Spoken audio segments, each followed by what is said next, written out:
की तो जान ही निकल गई अपने सामने कबीर को देख। आज कबीर का शांत सौम्य स्वभाव पता नहीं कहाँ गायब हो गया था।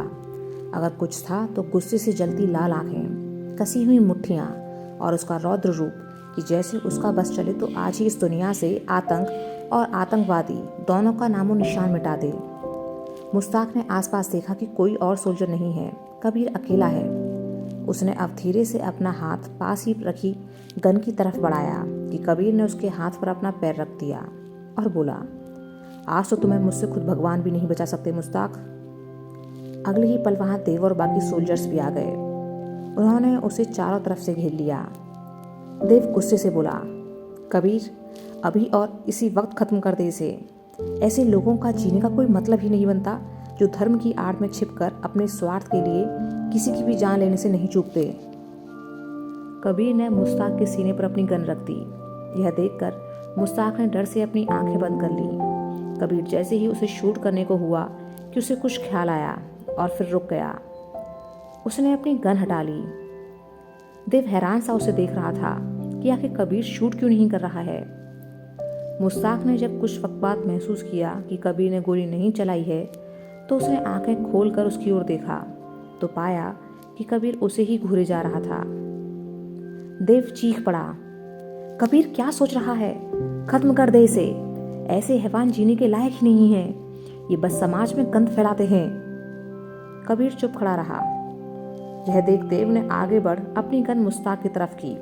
ठीक है, अगर तू इसे नहीं मार सकता तो मैं ही ये काम कर देता हूँ। कबीर ने देव की गन एक और कर दी। मारूंगा तो मैं ही इसे, लेकिन इतनी आसान मौत नहीं दूंगा। इसे तड़पा तड़पा कर मारूंगा। दरअसल कबीर को नमन, जय और मंजीत की हालत याद आ गई थी। पता नहीं ऐसे ही न जाने कितने लोगों को इसकी वजह से तकलीफें उठानी पड़ी थी। कबीर ने देव को पीछे कर अपनी गन एक सोल्जर को पकड़ा दी और मुश्ताक की कॉलर पकड़ उसे उठा लिया। बहुत शौक है ना तुम्हें दूसरों की जिंदगी से खेलने का, उन्हें तकलीफ देने का। आज मैं भी तुम्हारे साथ यही करूंगा ताकि तुम्हारे जैसे बाकी आतंकियों को भी ये पता चले कि हमसे उलझने का अंजाम क्या होता है। कबीर ने उसको मारना शुरू कर दिया। उसने अपना बचाव करने की कोशिश की, लेकिन कबीर के आगे वह मुश्किल से 2 मिनट भी नहीं टिक पाया। कबीर ने उसके हाथ पैरों की हड्डियां तोड़ दी। उसके सीने पर इतने जोर से चोट पहुंचाई कि पसलियां तक टूट गईं। कुछ देर बाद मुश्ताक ऐसी हालत में हो गया कि बस उसकी जान ही नहीं निकली थी।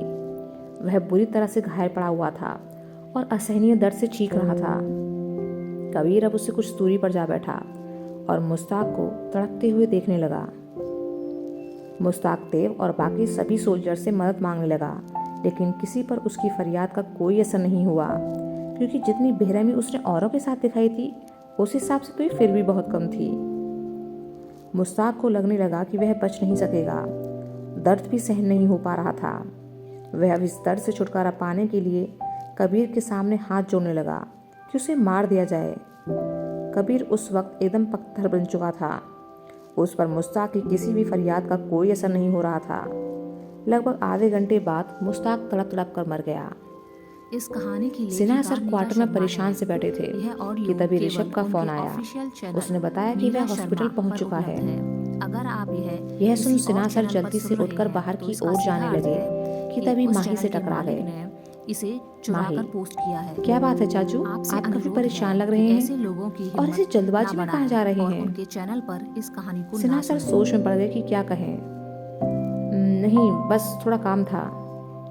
माही हिचकिचाते हुए बोली, वो कबीर सर वाले मिशन का क्या हुआ? शाम हो चली है, कोई खबर मिली क्या उनकी तरफ से? सिन्हा सर समझ रहे थे कि माही जय के बारे में जानना चाहती है, लेकिन वो उसे परेशान नहीं करना चाहते थे, इसलिए उन्होंने बात को वहीं खत्म कर दिया। मैं आकर बात करता हूँ, अभी जल्दी में हूँ। सिन्हा सर वहां से चले गए। जय और मंजीत को आईसीयू में शिफ्ट कर दिया गया था। ऋषभ डॉक्टर से बात कर रहा था कि तभी सुनी और राशि कॉरिडोर में आ पहुंची और आईसीयू की तरफ चल दी। उन्हें वापस लौटते कुछ सोल्जर्स मिले तो राशि ने उनसे पूछा कि क्या हुआ है। उन्होंने बताया कि लेफ्टिनेंट जय और मेजर मंजीत बहुत बुरी तरह घायल हुए हैं। यह सुनकर दोनों पहले तो दंग रह गईं, फिर घबराई हुई सी आगे बढ़ी कि उन्हें कुछ ही दूरी पर ऋषभ दिखा। वह काफी ज्यादा परेशान लग रहा था उसे भी हल्की फुल्की कई चोटें थीं। डॉक्टर ने एक नर्स को ऋषभ की चोटें देखने को कहा और जल्दी से आईसीयू में चले गए। ऋषभ ने उस नर्स को मना कर दिया और एक कोट चेयर पर चुपचाप सा बैठ गया। सुनी को समझ नहीं आ रहा था कि ऋषभ सर को इतने वक्त बाद देखकर खुश हो या उनकी इस हालत पर उदास हो। वह बहुत अच्छी से जानती थी कि उसके ऋषभ सर पर इस वक्त क्या बीत रही होगी। भले ही वो ऊपर से शांत नजर आ रहा था, लेकिन अंदर भावनाओं के ज्वार को कितनी मुश्किल से थामे बैठा था, इस बात का अंदाजा था सुनी को। राशि जल्दी से अपना फोन ले रोहन का नंबर डायल करने लगी। मैं अभी रोहन को बता देती हूँ कि यहाँ क्या, कि तभी सुनी ने उसके हाथ से फोन ले लिया। नहीं, अभी कुछ मत कहो, वरना घर पर सभी परेशान हो जाएंगे। राशि मायूस सी बोली, ये क्या हो गया यार? कबीर सर और देव सर कहाँ हैं? वो तो सही है ना? जय और मंजीत सर यहाँ इस हालत में हैं और ऋषभ सर अकेले हैं। कौन संभालेगा इन्हें इस वक्त? उसने अगले ही पल सुनी की ओर देखा, जो नम आंखों से ऋषभ को ही देख रही थी। राशि, सुनी, इस वक्त तू ही है जो सर को संभाल सकती है। सुनी, हाँ हम संभालेंगे, लेकिन उससे पहले हमें एक और जरूरी काम करना है। राशि, क्या? सुनी, हमें भी इस ट्रीटमेंट में हिस्सा लेना है। हम भी अपनी तरफ से कोशिश करना चाहते हैं। राशि, मैं भी। दोनों अब आगे बढ़ आईसीयू के सामने आ खड़ी हुई।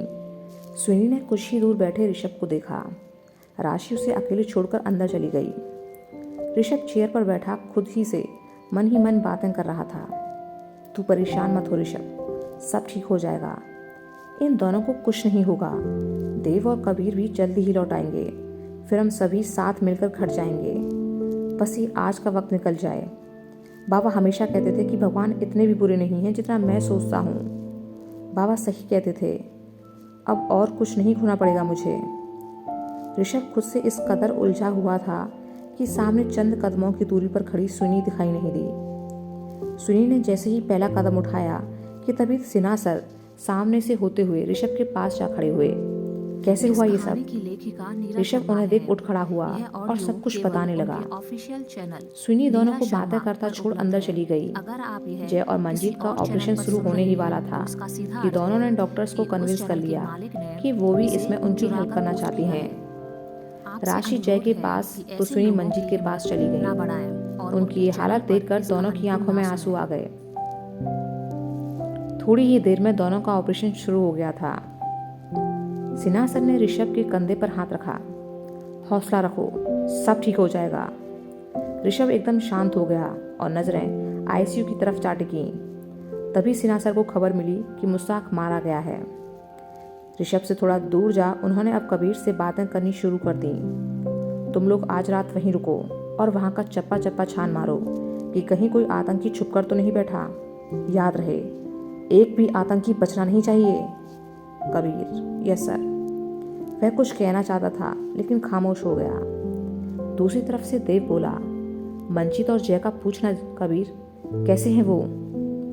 सिन्हा सर अब खुद ही बोल पड़े, तुम लोग चिंता मत करो, दोनों यहाँ पहुँच चुके हैं और ट्रीटमेंट शुरू हो चुका है। बस ऊपर वाले पर भरोसा रखो, सब ठीक हो जाएगा। कबीर, जी सर। ऋषभ कहाँ है? सिन्हा सर, यहीं बैठा है, एकदम शांत है। तुम लोग संभल कर अपना काम करना। जितना नुकसान होना था हो गया है, अब इससे ज़्यादा की उम्मीद नहीं कर सकते हम। अब ना ही कोई इंजरी चाहिए और ना ही कोई कैजुअलिटी। Kabir, okay sir. घर पर तारा बार बार पांचों भाइयों के फ़ोन ट्राई कर रही थी, लेकिन किसी का भी फ़ोन नहीं लग रहा था। यह देख अब सभी की घबराहट बढ़ती जा रही थी। अब तक जिन झूठे दिलासों से वो खुद को बहलाने की कोशिश कर रही थीं, उनका असर खत्म हो गया था।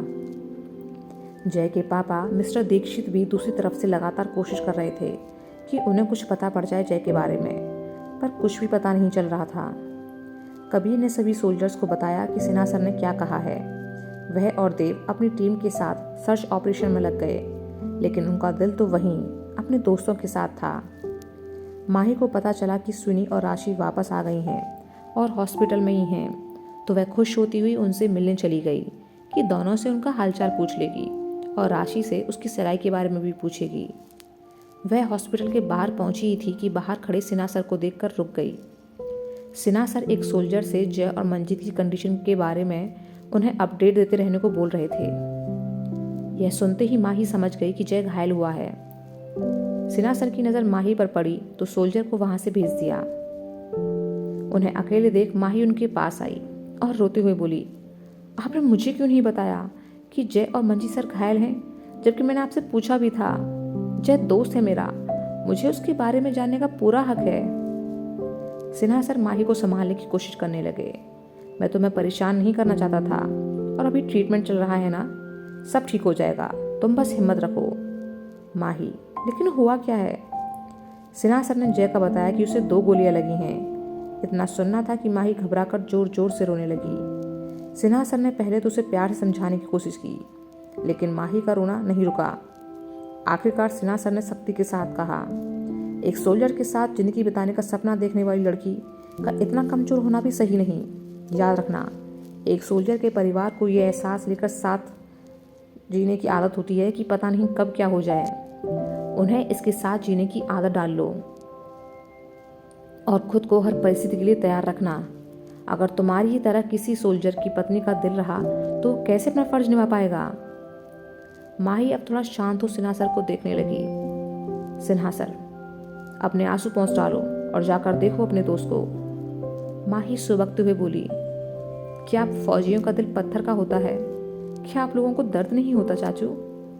सिन्हा सर, नहीं, देश के आगे हमें कुछ नहीं सूझता। माही ने अपने आंसू पोंछे और जल्दी से हॉस्पिटल के अंदर चली गई। सिन्हा सर की आंखों में आंसू थे।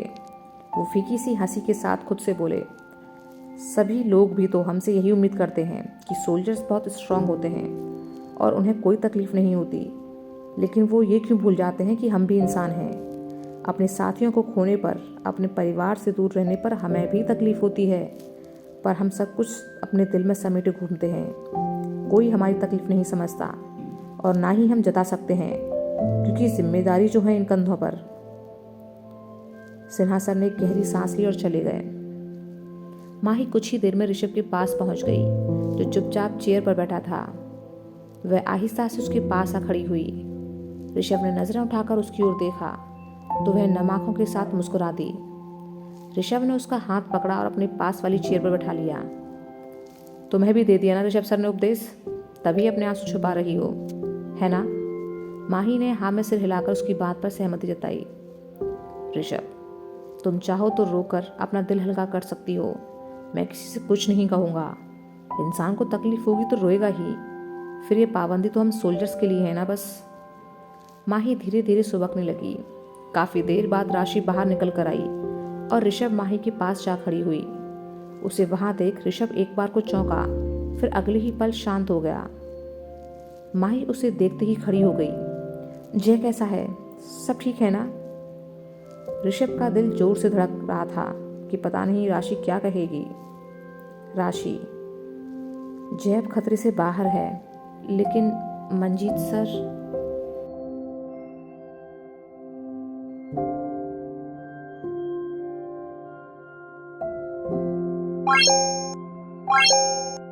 Bye.